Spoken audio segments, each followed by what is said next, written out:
Сегодня мы пригласили молодежь Республики Саха-Якутия, чтобы организовать флешмоб, посвященный 70-летию Победы. Суть нашей акции будет составить слово «Победа», ради которого сражались наши деды, бабушки.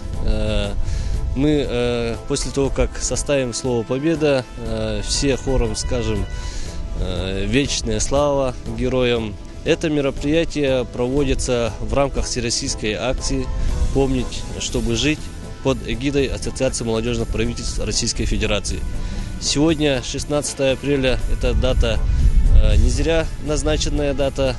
По всей России, во всех городах будут проводиться подобные акции флешмоб. Связана дата с началом Берлинской наступательной операции, результат которого мы все знаем. 2 мая был установлен флаг Красной Армии над Рейхстагом, и 9 мая мы празднуем Великую Победу. Сегодня мы пригласили студентов высших учебных заведений, средних, специальных и кадетский корпус, как мы все видим.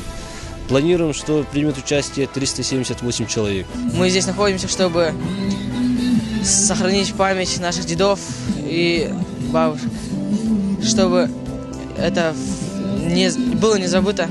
Сегодня проводится акция, мероприятие.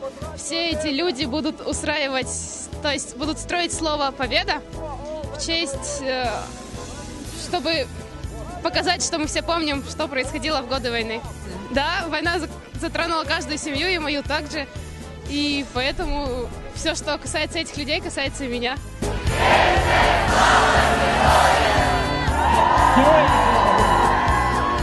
Еще раз, да, вечная слава героям. Раз, два, три. Вечная слава героям!